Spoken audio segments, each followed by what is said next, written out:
இப்போ நான் என்ன மாத்திருக்கேன் அப்படின்னா கேள்வியை, என் கையில ஒரே காயின் இருக்கு, அதை நான் 3 முறை சுண்டி விடுறேன். ரைட்? என் ஆஃப் எஸ் என்னங்கிறது கமெண்ட்ல சொல்லுங்க. என் ஆஃப் எஸ் அப்படிங்கிறது என்ன? நான் ஒரு காயினை 3 முறை டாஸ் பண்ணேன் அப்படின்னா என்னென்ன என் ஆஃப் எஸ் என்ன? ரைட். என் ஆஃப் எஸ் அப்படிங்கிறது 6, 2, 8, 4 ரைட், இந்த மாதிரியான ஆப்ஷன்ஸ் கொடுத்துருக்கீங்க. ரைட். இப்போ அந்த கான்செப்ட் நான் எக்ஸ்பிளைன் பண்றேன். நான் இப்பயும் ஆன்சர் சொல்ல போறது கிடையாது. கான்செப்டா எக்ஸ்பிளைன் பண்றேன். உங்களால ஆன்சர் மறுபடியும் சொல்ல முடியுதா? ரைட். யாரெல்லாம் ஆன்சர் பண்ணீங்களோ அவங்க எல்லாரும் ஆன்சர் மாத்தி சொல்ல முடியுதான்னு பாருங்க. ரைட். எல்லாம் வெயிட் பண்ணுங்க. புதுசா 3ங்கிற ஒரு ஆன்சர் சொல்றீங்க, அப்படி கிடையாது. ரைட். நான் கான்செப்டா எக்ஸ்பிளைன் பண்றேன். அதுல இருந்து உங்களால பதில் சொல்ல முடியுது. என் கையில நல்லா கவனிங்க, நான் பேசுற விஷயத்த கொஞ்சம் அஷ்யூம் பண்ணுங்க. என் கையில ஒரே ஒரு காயின் இருக்குங்க. அந்த ஒரு காயினை நான் 3 முறை டாஸ் பண்ணும் பொழுது எனக்கு என்னெல்லாம் கிடைக்கும் அப்படின்னா, ஒரு வேலை 3லயுமே தலை விழுந்திருக்கலாங்க. 3 முறையுமே தலை விழுந்திருக்கலாம். ரைட். அப்படி இல்லாட்டி நான் 2 முறை டாஸ் பண்ணும் பொழுது தலையும், 3வது முறை தூக்கி போடும் பொழுது பூ விழுந்திருக்கலாம்.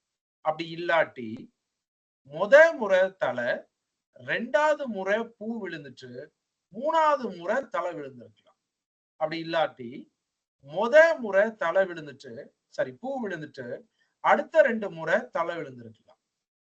ரைட். நான் இன்னும் கம்ப்ளீட் பண்ணி முடிக்கல, கான்செப்ட சொல்லிட்டேன். இப்போ என் ஆஃப் எஸ் மதிப்பு கமெண்ட்ல சொல்லுங்க. இப்போ என் ஆஃப் எஸ் மதிப்பை கமெண்ட்ல சொல்லுங்க. புரிஞ்சிருக்கும்னு நினைக்கிறேங்க. ஆன்சர் மாறுதா அப்படிங்கறத பார்ப்போம். நான் 4 எழுதியிருக்கனால 4ன்னு சொல்லிடாதீங்க. நான் இன்னும் கம்ப்ளீட் பண்ணலன்னு சொல்லியிருக்கேன். கான்செப்டை மட்டும் தான் எக்ஸ்பிளைன் பண்ணிருக்கேன். ரைட். இன்னொரு முறை ரிப்பீட். அதாவது என்னன்னாங்க, நான் என்னுடைய கையில ஒரே ஒரு நாணயத்தை வச்சு நான் 3 முறை தூக்கி போடும் பொழுதுங்க, முறை தூக்கி போட்ட போதும் தலை விழுந்திருக்கலாம், 2வது முறை தூக்கி போட்ட போதும் தலை விழுந்திருக்கலாம், 3வது முறை தூக்கி போட்ட போதும் தலை விழுந்திருக்கலாம். ஒருவேளை முறை தலை, 2வது முறை தலை, 3வது முறை பூ விழுந்திருக்கலாம். அந்த பாசிபிள் எழுதியிருக்கேன். அப்போ நீங்க இங்க என்ன புரிஞ்சுக்கிட்டீங்க? 3 காயினை ஒரு டைம் தூக்கி போடுறதும், ஒரே காயினை 3 முறை தூக்கி போடுறது ரெண்டும் ஒண்ணுதான். புரிஞ்சுக்க முடியுதுங்களா? அந்த இடத்துல எத்தனை டாஸ் ஆயிருக்குங்கிறது தான் முக்கியம். 3 காயினை ஒரு முறை டாஸ் பண்ணா மொத்தம் 3 டாஸ் ஆயிருக்கா? ஏன்னா ஒவ்வொரு காயினும் ஒவ்வொரு முறை டாஸ் ஆயிருக்கு. இங்க ஒரே காயின் 3 முறை டாஸ் பண்றோம், அப்பயும் 3 டாஸ் தான் ஆயிருக்கு. 3 முறை தான் சுண்டி விட்டு இருக்காங்க. ரெண்டும் ஒண்ணுதான். போன பார்த்தா அதே கேள்விதான் இதுவுமே. ரைட். இதுக்கு மேல நான் திரும்ப எழுதணுங்கிற அவசியம் கிடையாது, உங்களுக்கு புரியும். ரைட்.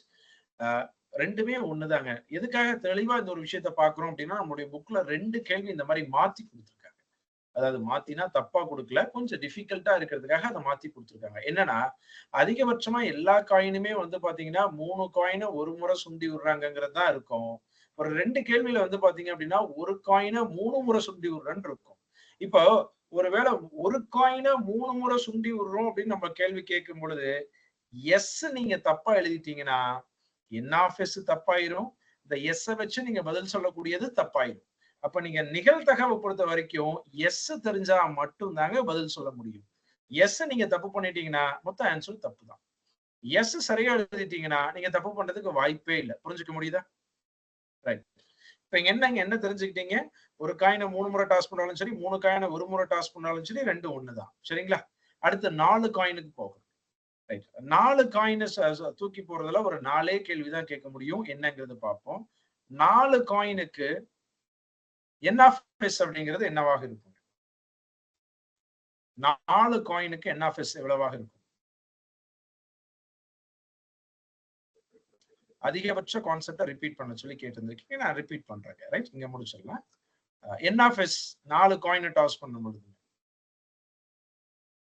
4 காயினை டாஸ் பண்ணும் பொழுதுங்க 2 பவர்ல 4 16 பாசிபிள்ஸ்ங்க. ரைட். 4லயுமே ஒரே மாதிரி அவுட்கம் வரதுக்கான பாசிபிள் என்னங்க? எல்லாத்துலயும் ஒரே மாதிரியான விளைவு வருவதற்கான நிகழ்தகவு என்னது? எல்லாத்துலயும் ஒரே மாதிரி வரணும் அப்படின்னா 4லயுமே ஹிட், அப்படி இல்லாட்டி 4லுமே டைல். அப்போ 2/16 சிம்பிளிஃபை பண்ணா 1/8 அப்படிங்கிறது ஆன்சர். ஓகே. ரைட். காயின் இவ்வளவுதாங்க. நம்ம அடுத்து போகலாம். அடுத்து பகடைக்குள்ள போகலாம். ரைட். அதுக்கு முன்னாடி அந்த அதிகபட்சம் அப்படிங்கிறவங்க கேட்டவங்களுக்காக அந்த ஒரு முட்டை எழுதுறேங்க. நீங்க இதை நான் சொல்றதை நோட் பண்ணி வச்சுக்கோங்க. நீங்க திரும்ப பார்க்கும்போது ரொம்ப தெளிவா புரியும். அதிகபட்சம் அட்மோஸ்ட் கான்செப்ட்ல என்ன பண்ணணும் அப்படின்னாங்க, அட்மோஸ்ட் 3 ஹெட் அப்படின்னு கேட்கும் பொழுதுங்க எதெல்லாம் கவுண்ட்ல எடுத்துக்கணும் நான் எழுதி காமிக்கிறேன். 3 ஹெட்ட கவுண்ட்ல எடுத்துக்கணும், 2 ஹெட்ட கவுண்ட்ல எடுத்துக்கணும், 1 ஹெட்ட கவுண்ட்ல எடுத்துக்கணும், நோ ஹெட்டையும் கவுண்ட்ல எடுத்துக்கணும். ஹெட்டே இல்லாததையும் கவுண்ட்ல எடுத்துக்கணும். இதே அட்மோஸ்ட் 2 ஹெட்னு கேள்வி கேட்கும் பொழுதுங்க 2 ஹெட், 1 ஹெட், நோ ஹெட்டையும் கவுண்ட்ல எடுத்துக்கணும். ரைட். அடுத்தது அட்மோஸ்ட் 1 ஹெட் கேள்வி கேட்கும் பொழுதுங்க 1 ஹெட் கவுண்ட்ல எடுத்துக்கணும், நோ ஹெட்டையும் கவுண்ட்ல எடுத்துக்கணும். கிளியர்? இந்த அட்மோஸ்ட் கான்செப்ட மட்டும்தான் எல்லாரும் தப்பு பண்ண வாய்ப்பு உண்டு. அது என்ன தப்புனா நோ ஹிட்ட கவுண்ட்ல எடுத்துக்கணுங்கிறது தெரியாது. நோ ஹிட்ட கவுண்ட்ல எடுத்துக்கணும் நம்ம தெளிவா படிச்சிருக்கோம். புரிஞ்சுக்க முடிஞ்சுங்களா? அட்லீஸ்ட்ல நீங்க தப்பு பண்றதுக்கே வாய்ப்பு இருக்காதுங்க. கிளியர்? ரைட். இந்த அட்மோஸ்ட் இன்னொரு முறை கேட்டவங்க ரைட் இந்த இதை நோட் பண்ணிக்கிட்டு மறுபடியும் அந்த கேள்விகளை அப்ரோச் பண்ணி பாத்தீங்க அப்படின்னா ஈஸியா இருக்கும். அடுத்தது போலாங்க. பகடைக்குள்ள போலாங்க. ஒரு பகடையை உருட்டி விட்டோம் அப்படின்னா 1ல இருந்து 6க்குள்ள ஏதாவது ஒரு நம்பர் கிடைக்கும்.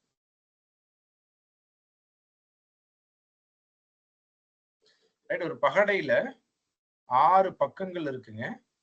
ரைட். அதாவது ஒரு கியூப் ஷேப்ல தான் ஒரு பகடை இருக்க போகுதுங்க. 6 பக்கங்கள் இருக்கும். ஒவ்வொரு பக்கத்துலயும் 1ல இருந்து 6 வரைக்கும் நம்பர் எழுதியிருக்குங்க. ரைட். இது உங்களுக்கு புரியும் நினைக்கிறேன். நம்ம விளையாடும் போதெல்லாம் இந்த மாதிரி ஒரு பகடையை வச்சு விளையாண்டுருப்போம். உருட்டி விடுவோம். உருட்டி விடும் பொழுது மேல் பக்கம் எது கிடைக்குதோ அதை வச்சு அந்த பரமபதத்திலேயோ அந்த தாயத்திலேயோ விளையாடுவோம். அதே விஷயம் தான் அந்த பிசினஸ். நீங்க எதுல விளையாண்டுருக்கீங்களோ அதுல. ரைட். அதே மாதிரி இதுதான் இதுங்க.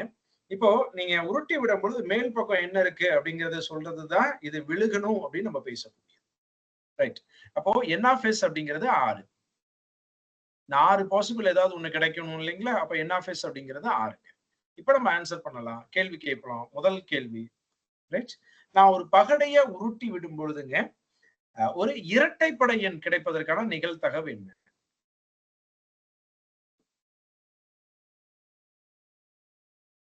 இரட்டைப்படை எண் கிடைப்பதற்கான நிகழ்தகவு என்ன? ஈவன் நம்பர் கிடைக்கும். ரைட். ஈவன் நம்பர் கிடைக்கிறதுக்கான ப்ராபபிலிட்டி இருக்கு. ரைட். இதெல்லாம் வருங்க. 2 வரலாம், 4 வரலாம், 6 வரலாம். அப்போ 3/6 சிம்பிளிஃபை பண்ணா 1/2. ரெண்டாவது கேள்விங்க ஆட் நம்பர். ரைட். ஒற்றைப்படை எண் கிடைப்பதற்கான நிகழ்தகவு. ஒற்றைப்படை எண்ண இதெல்லாம் வரலாம். 1 வரலாம், 3 வரலாம், 5 வரலாம். அப்போ ஆன்சர் 3/6 சிம்பிளிஃபை பண்ணா 1/2. ரைட். இந்த இரட்டைப்படை எண், ஒற்றைப்படை எண் யாருக்கும் டிஃபிகல்ட்டா இருக்க போறதே கிடையாது. நெக்ஸ்ட்ங்க பகா எண். காப்பி பண்ணிக்கிட்டே வாங்க வேகமா. பகா எண். பிரைம் நம்பர் கிடைக்கிறதுக்கான ப்ராபபிலிட்டி என்னது? இதுல எதெல்லாம் பிரைம் நம்பர்? 2 ஒரு பிரைம் நம்பர், 3 ஒரு பிரைம் நம்பர், 5 ஒரு பிரைம் நம்பர். அப்போ ஆன்சர் 3/6 1/2 அப்படிங்கிறது ஆன்சர். பகா எண் கிடைப்பதற்கான நிகழ்தகவு. ரைட். கிடைக்கிற ஒரு நம்பர் பிரைம் நம்பரா இருக்கணுங்க. 1/2 அப்படிங்கிறது ஆன்சர். 4வது கேள்வி காம்போசிட் நம்பர் கிடைக்கிறதுக்கான பாசிபிள். பகு எண் கிடைப்பதற்கான நிகழ்தகவு. ரைட். இதெல்லாம் பகு எண் அப்படின்னா 4 ஒரு பகு எண், 6 ஒரு பகு எண். நல்லா தெரிஞ்சிருக்கணும். 1 பகு எண்ணும் அல்ல, பகா எண்ணும் அல்ல. அதுதான் அது. அதனாலதான் ரெண்டுலயுமே கணக்குக்குள்ள 1 வராம போயிருது. அப்ப 2/6 சிம்பிளிஃபை பண்ணா 1/3 அப்படிங்கிறது ஆன்சர். கிளியர்? 1 அப்படிங்கிறது ஆட் நம்பர் கன்சிடர். 1ங்கிறது ஆட் நம்பரா கன்சிடர் பண்ணணுங்க. ரைட். பிரைம் நம்பரா எடுத்துக்க கூடாது. 1 அப்படிங்கிறது ஆட் நம்பர் தாங்க. ஆனா பிரைம் நம்பராவும் காம்போசிட் நம்பராவும் 1 இருக்காதுங்க. 1 அப்படிங்கிறது பகு எண்ணும் அல்ல, பகா எண்ணும் அல்லங்க.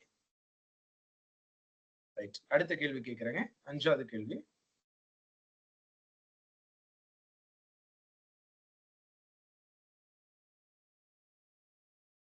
6ன் காரணிகள் கிடைக்கணும். Factors of 6. ஆறின் காரணிகள் கிடைப்பதற்கான நிகழ்தகவு. ஆறின் காரணிகள் கிடைப்பதற்கான நிகழ்தகவு கேட்கிறேன். ரைட். ஆறினுடைய காரணிகள் எந்த நம்பர் எல்லாம் 6 டிவைட் பண்ண முடியுமோ அது ஆறின் காரணிகள்னு சொல்லுவோம். 6 1ஆல டிவைட் பண்ண முடியும், 2ஆல டிவைட் பண்ண முடியும், 3ஆல டிவைட் பண்ண முடியும், 6ஆலேயே டிவைட் பண்ண முடியும். அப்ப இதுதான், இது எல்லாமே ஆறினுடைய காரணிகள். அப்ப 4 டிவைடட் பை 6 சிம்பிளிஃபை பண்ணா 2/3. புரியுதுங்களா? ஆறின் காரணிகள் 4/6 சிம்பிளிஃபை பண்ணா 2/3. ஆறின் காரணிகள். நான் ஆன்சரை எடுத்து அந்த என்னென்ன பாசிபிள்ங்கிற நம்பரை எழுதி தான் ஆன்சர் பண்றேன். புரிஞ்சுக்க முடியும்னு நினைக்கிறேங்க. அடுத்தது ஆறின் பகா காரணிகள் கிடைப்பதற்கான நிகழ்தகவு. prime factors of 6. prime factors of 6. இந்த ஃபேக்டர்ஸ்லயே எது பிரைம் நம்பரோ அதை பிரைம் ஃபேக்டர்ஸ்னு சொல்லுவோம். அப்போ 1 2 3 6ங்கிறது ஆறினுடைய காரணிகள். அந்த காரணிகள்ல எது பகா எண்களாக இருக்கோ அதை பகா காரணிகள்னு சொல்றோம். 2 3 மட்டும் பகா எண். அப்ப ஆன்சர் 2/6 சிம்பிளிஃபை பண்ணா 1/3 அப்படிங்கறது ஆன்சர். ஓகே.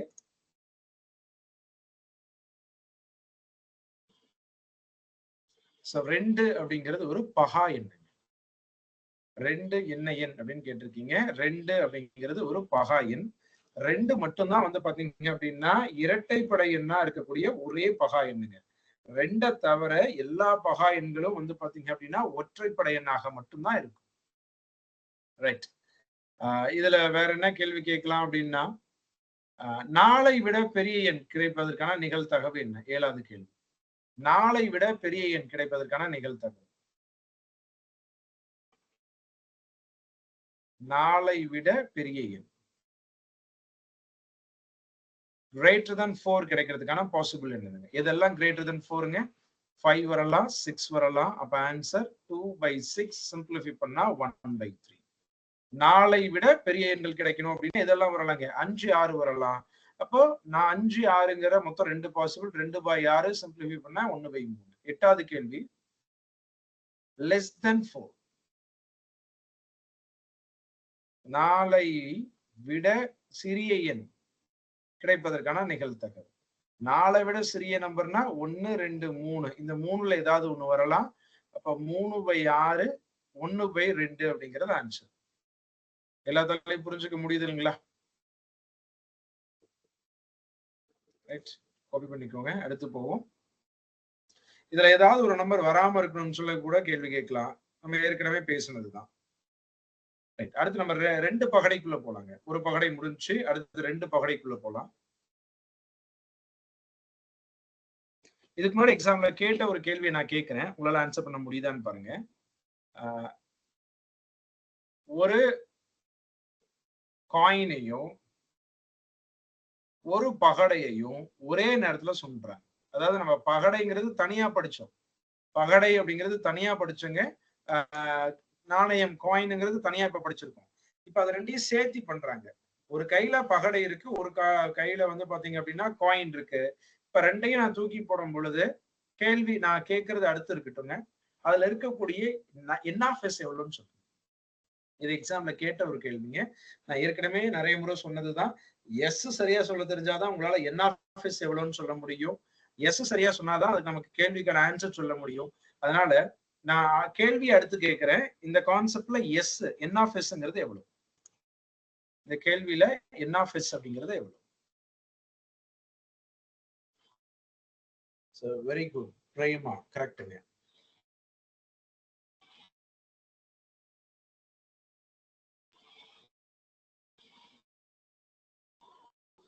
ஓகே. 8 36ங்கிற நிறைய ஆன்சர்ஸ் வந்திருக்கு. 36. ஓகே. 6 ஸ்கொயர் பண்ணி நீங்க 36ன்னு சொல்லியிருக்கீங்கன்னு நினைக்கிறேன். மத்தவங்க எல்லாம் 2ஐயும் 6ஐயும் கூட்டி 8ன்னு சொல்றீங்க. ஓகே. திரும்பவும் கான்செப்ட் எக்ஸ்பிளைன் பண்றேன். உங்களுடைய எல்லாத்துடைய ஆன்சரும் மாறுதான்னு கவனிங்க. ஒரு காயினை பொறுத்த வரைக்கும் தலை விழுகலாம், இல்லாட்டி பூ விழுகலாம். ஒரு பகடையை பொறுத்த வரைக்கும் 1ல இருந்து 5 6க்குள்ள எது வேணாலும் வரலாம். இது ரெண்டையும் சேர்த்து 8ன்னு சொல்றீங்க. ஆனா கான்செப்டா நல்லா கவனிங்க. என் கையில ஒரு கையில காயின் இருக்கு, ஒரு கையில பகடை இருக்கு, ரெண்டையும் நான் கீழே போடுறேன். அப்படி கீழே போடும் பொழுது காயின்ல ஹெட் விழுந்திருக்கும் பொழுது 1ல இருந்து 6க்குள்ள எந்த நம்பர் வேணாலும் வந்து விழுந்திருக்கலாம். ரைட்?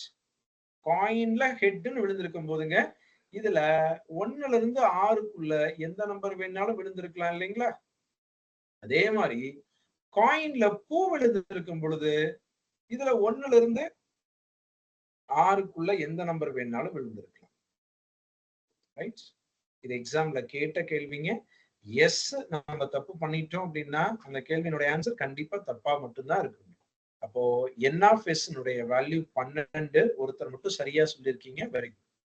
ரைட்? தப்பு பண்ணவங்க எல்லாருமே அது புரிஞ்சுக்க முடியுதா? ஓ இப்படி யோசிக்கணுமா அப்படிங்கிறது உங்களுக்கு தெரியுதுங்களா? ரைட். இப்ப என்னுடைய கேள்வி என்னன்னா, காயின்ல இருந்து ஹெட் விழுந்திருக்கணும், பகடையில இருந்து ஒரு ஈவன் நம்பராக இருக்கணும். இதுக்கான நிகழ்தகவு என்னது? ரைட்? காயின்ல ஹெட் விழுந்திருக்கணுங்க. அடுத்து டைஸ்ல வந்து பாத்தீங்க அப்படின்னா ஈவன் நம்பர் விழுந்திருக்கணுங்க. இது எக்ஸாம்ல கேட்ட கேள்வி. அதனுடைய நிகழ்தகவினுடைய மதிப்பு கமெண்ட்ல சொல்லுங்க.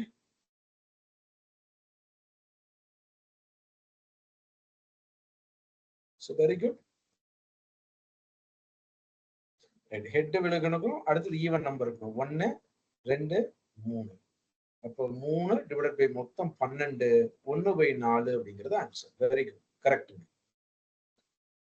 அடுத்ததுங்க நம்ம 2 பகடைக்குள்ள போகலாம். சோ 2 பகடையை உருட்டும் பொழுது என்னெல்லாம் கிடைக்கும்?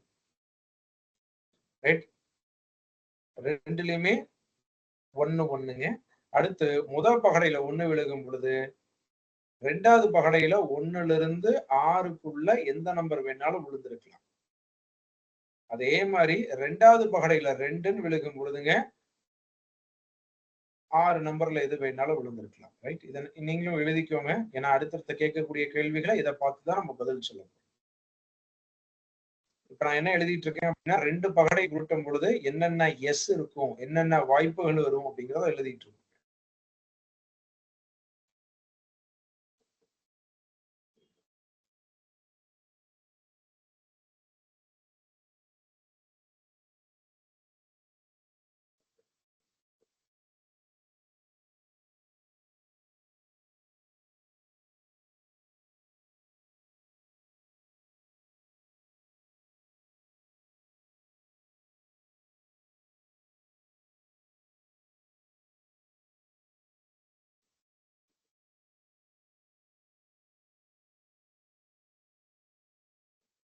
அப்போ n of s வேல்யூ 36ங்க. 2 பகடைய உருட்டும் பொழுதுங்க n of s வேல்யூ 36. இப்ப கேள்விக்குள்ள போகலாமா? முதல் கேள்விங்க. இப்போ 2 பகடையில கிடைக்கக்கூடிய நம்பரை கூட்டுனா ஒரு ஈவன் நம்பர் வரணும். சம் ஈவன் நம்பர் வர்றதுக்கான ப்ராபபிலிட்டி. இப்ப 2 பகடை நான் உருட்டி விடும் பொழுதுங்க 2 பகடையிலும் ஏதாவது நம்பர் கிடைக்கும். அந்த 2 நம்பர்னுடைய சம் வந்து பாத்தீங்க அப்படின்னா ஈவன் நம்பரா இருக்கிறதுக்கான நிகழ்தகவு என்ன? எதெல்லாம் கூட்டினா ஈவன் நம்பர் வருங்க? இப்போ 1ஐயும் கூட்டினா 2. ரைட்? இது ஒரு ஈவன் நம்பர். 1ஐயும் 2ஐயும் கூட்டினா 3 வரும். அது ஈவன் நம்பர் கிடையாது. 1ஐயும் 3ஐயும் கூட்டினா ஒரு ஈவன் நம்பர். 1ஐயும் 5ஐயும் கூட்டினா ஒரு ஈவன் நம்பர். இதே மாதிரி முதல் வரிசையில 3 இருந்துச்சு. அந்த மாதிரி 6 வரிசை இருக்கு. ஒவ்வொரு வரிசையிலுமே வந்து பாத்தீங்க அப்படின்னா 3 3ஆ இருக்கும். அப்ப 6 × 3 18 பாசிபிள். 18 டிவைடட் பை 36 சுருக்குனா 1/2ங்கிறது ஆன்சர். சம் ஈவன் நம்பராக இருக்கணும்னு சொல்லியிருக்கோம். சம் ஈவன் நம்பரா இருக்கிறதுக்கான பாசிபிள் 18/36. கிளியர்? அடுத்து ரெண்டாவது கேள்விங்க. ஆட் நம்பர் சொன்னா மீதி இருக்கக்கூடிய 18/36 1/2ன்னு சொல்லிடலாம். ரைட்? சம் வந்து பாத்தீங்க அப்படின்னா பிரைம் நம்பரா இருக்கும். கூடுதல் ஒரு பகா எண்ணாக இருப்பதற்கான நிகழ்தகவு என்ன? கூடுதல் ஒரு பகா எண்ணாக இருப்பதற்கான நிகழ்தகவு என்ன? இப்ப நீங்களா ஒரு நம்பர் பகா எண்ணை ஒவ்வொரு நம்பரையும் கூட்டி கூட்டி பகா எண் வருதான்னு செக் பண்றதை விட பகா எண்ணை எழுதி எதெல்லாம் அது கூட்டினா வருங்கிறத எழுதி பார்த்துக்கலாம். ஃபார் எக்ஸாம்பிளுக்கு 2ங்கிறது ஒரு பகா எண். எதெல்லாம் கூட்டினா 2 கிடைக்கும்? 1ஐயும் கூட்டினா 2 கிடைக்குமா? அப்போ 1, 1 சொல்லலாமா? வேற எதையுமே 1 2 வராதுங்க. ரைட்? அடுத்து 3ங்கிற பகா எண் எதெல்லாம் கூட்டினா கிடைக்கும்? 1ஐயும் 2ஐயும் கூட்டினா கிடைக்கும். 2ஐயும் 1ஐயும் கூட்டினா கிடைக்கும். வேற பாசிபிள் இருக்கா? கிடையாது. 5ங்கிற பகாயின் எதெல்லாம் கூட்டினா கிடைக்குங்க? 1, 4, 4, 1. ஒன்னு எழுதினாவே இன்னொன்னு திருப்பி போட்டு எழுதினா போதும். 2, 3, 3, 2. ரைட், அவ்வளவுதான். அடுத்து 7ங்கிற பகாயின் கிடைக்கிறதுக்கு 1, 6, 6, 1, 2, 5, 5, 2. அடுத்து 3, 4, 4, 3. இதெல்லாமே கூடுதல் 7 வருவதற்கான நிகழ்தகவு. ரைட், ஏன்னா இதெல்லாம் பகா எண்கள். நம்ம என்ன பண்றோம்னு புரியுதான்னு பாருங்க.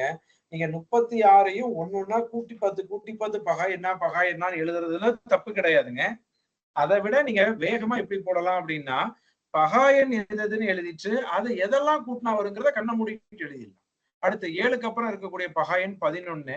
எதெல்லாம் கூட்டினா 11 கிடைக்கும் அப்படின்னா 5ஐயும் 6ஐயும் 6ஐயும் 5ஐயும் கூட்டினா 11 கிடைக்கும். அடுத்த பகாயன் 13. எதை கூட்டினா 13 கிடைக்கும் அப்படின்னா, இதுல கடைசியா இருக்கக்கூடிய நம்பர் 6, 6. 6ஐயும் 6ஐயும் கூட்டினா 12 தான் கிடைக்கும். அதிகபட்சமாவே இதனுடைய கூடுதல் 12 தான். அப்ப 13ங்கிற பகாயன் கிடைக்க வாய்ப்பே இல்லை. எவ்வளவு எண்ணிக்கை வந்திருக்கு? 1, 2, 3, 4, 5, 6, 7, 8, 9, 10, 11, 12, 13, 14, 15. அப்போ சம் பிரைம் நம்பரா இருக்கிறதுக்கான ஆன்சர் 15/36. தேவைப்பட்டா சுருக்கிக்கலாம். 3ஆல சுருக்கணும் அப்படின்னா 5/12ங்கிறது ஆன்சர். நோட் பண்ணிக்கோங்க. 15/36 சுருக்கினா 5/12 கூடுதல் பகா எண்ணாக இருப்பதற்கான நிகழ்தகவு. ரைட், எல்லாருக்கும் புரியுதா? கூடுதல் பகா எண்ணாக இருப்பதற்கான நிகழ்தகவு ரொம்ப ரொம்ப இம்பார்ட்டன்ட்ங்க. இதே மாதிரி பெருக்கல் பலன் பகா எண்ணாக இருக்கணும் அப்படியும் கேள்வி கேட்கலாம், அதையும் பேசுவோம். 3வது கேள்வி, பெருக்கல் பலன் பகா எண்ணாக இருக்கணுங்க. ப்ராடக்ட் வந்து பாத்தீங்க அப்படின்னா பிரைம் நம்பரா இருக்கணும். பேசினா அதே மாதிரிங்க. 2ங்கிற பிரைம் நம்பர் எதெல்லாம் பெருக்குனா கிடைக்கும்? 1ஐயும் 2ஐயும் மல்டிபிள் பண்ணா கிடைக்கும். 2ஐயும் 1ஐயும் மல்டிபிள் பண்ணா கிடைக்கும். நெக்ஸ்ட் 3ங்கிற பிரைம் நம்பர் 1ஐயும் 3ஐயும் மல்டிபிள் பண்ணா கிடைக்கும். 3ஐயும் 1ஐயும் மல்டிபிள் பண்ணா கிடைக்கும். 5க்கு 1ஐயும் 5ஐயும் 5 and 1. அடுத்து 7க்கு 1,7. 1ஐயும் 7ஐயும் மல்டிபிள் பண்ணாதான் 7 கிடைக்கும். ஆனா இங்க 1,6 வரைக்கும் தான் இருக்கு. 1,7ன்னு ஒண்ணு கிடையாது. அப்ப எந்த நம்பரும் 7 வராதுன்னா 7ஐ தாண்டி இருக்கக்கூடிய எதுவுமே வராது. அப்ப பெருக்கல் பலன் ஒரு பகா எண்ணாக இருக்கிறதுக்கான பாசிபிள் மொத்தம் 6 பாசிபிள். 6/36 சுருக்கனா 1/6ங்கிறது ஆன்சர். சோ பெருக்கல் பலன் பகா எண்ணாக இருப்பதற்கான நிகழ்தகவு 6/36. ஃபாலோ பண்ண முடியுதுங்களா எல்லாத்தாலையும்? நம்ம எழுதுறது புரியுதுங்களா? கூடுதல் பகா எண் வரணும், கூடுதல் பகு எண் இருக்கணும் அப்படிங்கிற மாதிரி. அதாவது பகு எண்ணை விட பகா எண் அப்படிங்கிறது தான் கான்செப்ட். சோ ஃபாலோ பண்ண முடியுதா அப்படிங்கறத கமெண்ட்ல கொஞ்சம் இன்டராக்ட் பண்ணிருங்க. அதாவது நம்ம ஹேண்ட் அவுட்ல இவ்வளவு கேள்விகளையுமே நம்ம வந்து ஹேண்ட் அவுட்லயே டிஸ்கஸ் பண்ணிட முடியாதுங்க. அதனாலதான் ஹேண்ட் அவுட்ல ரேண்டமா ஒரு சில கொஸ்டின்ஸை மட்டும் கொடுத்துட்டு நம்ம கான்செப்ட்லயே நிறைய பேசிட்டு இருக்கிறதுக்கான காரணம். ரைட், அடுத்த கேள்வி போலாங்க. அடுத்து இதுலயே வேற என்ன கேட்கலாம் அப்படின்னா, இப்போ சம் வந்து ஆட் நம்பரா இருக்கணும், ஈவன் நம்பரா இருக்கணும், பிரைம் நம்பரா இருக்கணுங்கிற மாதிரி பார்த்திருந்தோம். ஏதாவது ஸ்பெசிபிக்கா ஒரு நம்பரை மென்ஷன் பண்ணணும். சம் வந்து பாத்தீங்க அப்படின்னா 8 வரணும்னு சொல்லியிருப்பாங்க. 2 பகடையை உருட்டும் பொழுதுங்க 2 பகடையில கிடைக்கக்கூடிய எண்களை கூட்டினா 8 வரணும்னு சொல்லியிருப்பாங்க. ரைட், நான் ஹைலைட் பண்ணி காமிக்கிறேன். 2 பகடையை கூட்டினா 8 வர்றதுக்கு 2ஐயும் 6ஐயும் கூட்டினா 8 வருமா? 3ஐயும் 5ஐயும் கூட்டினா 8 வருமா? 4ஐயும் 4ஐயும் கூட்டினா 8 வருமா?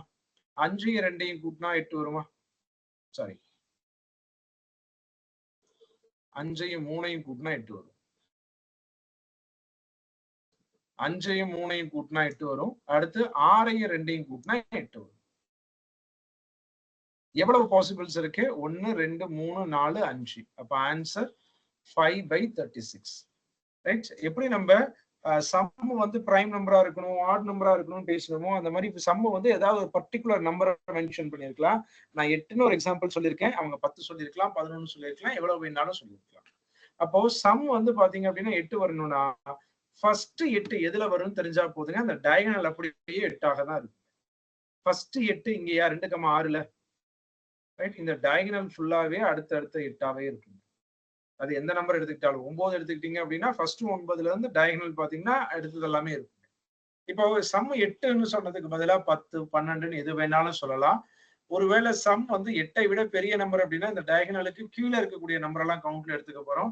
8ஐ விட குறைவான எண்கள் கேள்வியில கேட்கும்போது இந்த டயகனலுக்கு மேல இருக்கக்கூடிய நம்பர்ஸ் எல்லாம் கணக்குல எடுத்துக்க போறோம். புரியுது இல்லைங்களா? அடுத்தது 2 பகடை உருட்டும் பொழுதுங்க 2லயும் ஒரே மாதிரியான அவுட்கம் வரதுக்கான பாசிபிள். 2லயும் ஒரே மாதிரி வரணும். அதுக்கான நிகழ்தகவு என்னங்க? 2 பகடை உருட்டும் பொழுது 2லயும் ஒரே மாதிரி வரதுக்கான நிகழ்தகவு என்னங்க? கமெண்ட்ல ஆன்சர் பண்ணுங்க. 2 பகடையும் ஒரே மாதிரி இருக்கும். அதனுடைய நிகழ்தகவு. ரைட்? 2 பகடையும் ஒரே மாதிரி இருக்குது அப்படிங்கறத இங்கிலீஷ்ல டபுளெட்னு மென்ஷன் பண்ணுவாங்க. What is the probability of getting doublet ன்னு சொல்லுவாங்க. டபுளெட் அப்படின்னா 2லயும் ஒரே நம்பர் 1,1, 2,2, 3,3, 4,4, 5,5, 6,6. இததான் கேக்குறாங்க. அப்ப 6 பாசிபிள் இருக்கு. அப்ப 6 டிவைடட் பை 36 சிம்பிளிஃபை பண்ணா 1/6. ரைட். 6வது கேள்விங்க. 2லயுமே டிஃபரண்ட் நம்பர்ஸ் வரதுக்கான ப்ராபபிலிட்டி. 2லயுமே டிஃபரண்ட் நம்பர்ஸ் வரதுக்கான ப்ராபபிலிட்டி.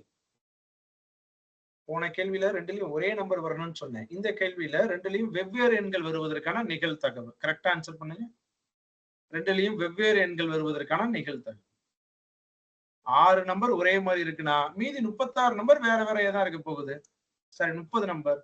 அப்போ 30/36 சிம்பிளிஃபை பண்ணா 5/6 அப்படிங்கறது ஆன்சர். ரைட். 2 பகடை பொறுத்த வரைக்கான கான்செப்ட் புரியுதுங்களா? இதுல வந்துட்டு ஏதாவது முதல் பகடையில மட்டும் இரட்டைப்படை எண், 2வது பகடையில ஒற்றைப்படை எண், இந்த மாதிரி எந்த கண்டிஷன்ஸ் வச்சு வேணாலும் கேட்கலாங்க. ரொம்ப சிம்பிளாவே ஆன்சர் பண்ணிட முடியும். இதுல பெருசா டிஃபிகல்ட்டான விஷயமே கிடையாது. அடுத்து 3 பகடைங்க. 3 பகடை அப்படின்னா 1,1,1ல ஸ்டார்ட் ஆகி 6,6,6ல எண்ட் ஆகும். இதுல முதல் கேள்வி n(s) எவ்வளவுங்க? கமெண்ட்ல சொல்லுங்க. இதுல அதிகபட்சம் ஒரு 4 கேள்வி கேட்கலாம். அந்த 4மே என்னன்னு சொல்லிடலாம்.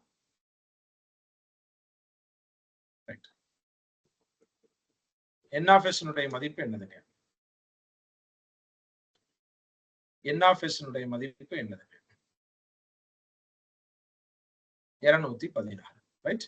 n(s) மதிப்பு 216. அதாவது 6 கியூப் பகடைனா 6, 3 பகடைங்கிறதுனால 6 கியூப் 216. சோ அப்ப 216ங்கிறது n(s) மதிப்பு. ரைட். 3லயுமே ஒரே மாதிரி எண்கள் வருவதற்கான நிகழ்தகவு என்னது? 3லயும் ஒரே மாதிரியான எண்கள் வருவதற்கான நிகழ்தகவு ட்ரிபிளெட் அப்படின்னு சொல்லுவாங்க இங்கிலீஷ்ல. ரைட். அங்க டபுளெட்னு சொன்னோம், இங்க ட்ரிபிளெட்னு மென்ஷன் பண்ணுவோம். 3லயும் ஒரே மாதிரியான நிகழ்தகவு, ஒரே மாதிரியான எண்கள் வருவதற்கான நிகழ்தகவு. 3லயும் ஒரே மாதிரினா 1,1,1, 2,2,2, 3,3,3, 4,4,4, 5,5,5, 6,6,6. ரைட். எல்லாருக்கும் புரிஞ்சிருக்கு. அப்ப 6/216 சிம்பிளிஃபை பண்ணோம் அப்படின்னா 1/36 அப்படிங்கிறது ஆன்சர். அடுத்து 3வது கேள்விங்க. நல்லா கவனிங்க. 4 கேள்விதான் கேட்க முடியும். எதை 3 பகடைகள் உருட்டுறாங்கன்னு சொல்லும் பொழுது நல்லா தெரிஞ்சுக்கோங்க. ஏன்னா முதல்ல 3 பகடையை உருட்டும் பொழுது 216 அவுட்கம் வருதுங்க. 216 முதல்ல நம்மளால எழுத முடியுமா? வாய்ப்பே இல்லை. அப்ப எழுதாம என்ன கேள்வி கேட்க முடியுமோ அதை மட்டும் தான் கேட்க முடியும். அதுதான் அந்த 4 கேள்வி. 3வது கேள்வி என்னன்னா, 3 பகடை உருட்டும் பொழுது எல்லாத்தையும் கூட்டனா 18 வருவதற்கான நிகழ்தகவு என்ன? எல்லாத்தையும் கூட்டனா 18. 3 பகடையில விழுந்த எண்களையும் கூட்டுனா 18 வருவதற்கான நிகழ்தகவு.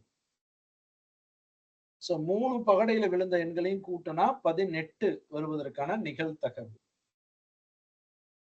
Very good.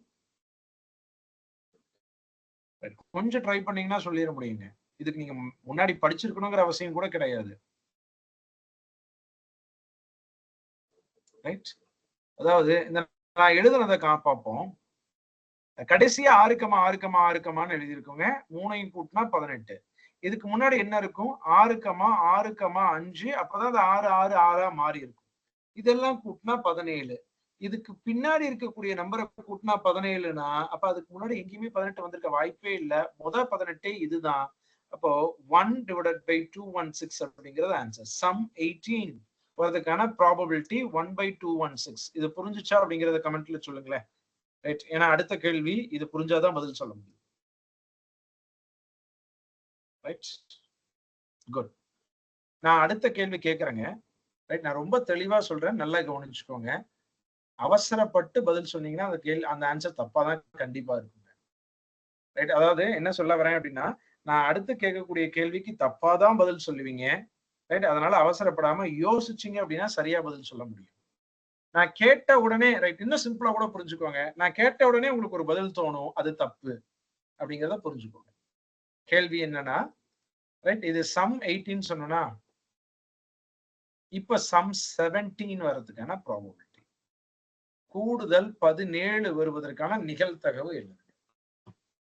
3 பகடையை நான் உருட்டும் பொழுதுங்க, அதனுடைய கூடுதல் 17 வருவதற்கான நிகழ்தகவு என்ன?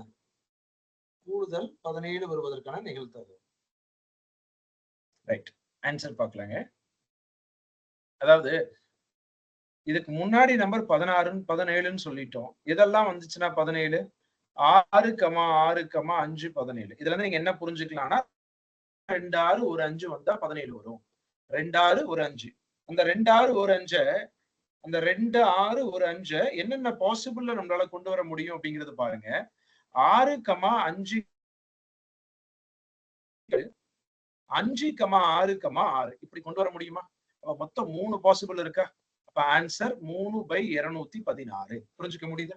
இது ரொம்ப ரொம்ப முக்கியங்க. 18 எல்லாத்தாலையும் சொல்லிட முடியும். ட்ரிபிள்எட் 3லயும் ஒரே மாதிரி எண்கள் எல்லாத்தாலையும் சொல்லிட முடியும். n of s 216 எல்லாத்தாலையும் சொல்லிட முடியும். இந்த 4வது கேள்வி ரொம்ப ரொம்ப இம்பார்ட்டன்ட். சரிங்களா? 4வது கேள்வி ரொம்ப ரொம்ப இம்பார்ட்டன்ட். ஆப்ஷன்ஸ்ல இதுதான் இருக்குங்க. 1/216, 2/216, 3/216, 4/216. ஏன்னா இன்னொரு ஆப்ஷன் கொடுக்கணும் இல்ல, இல்லாட்டி option D none of this கொடுக்கலாம். ரைட், சோ பகடை பொறுத்த வரைக்கும் இவ்வளவு தாங்க. ரைட், எல்லாத்தையும் புரிஞ்சுக்க முடியும்னு நினைக்கிறேங்க. அடுத்து கார்ட்ஸ் குள்ள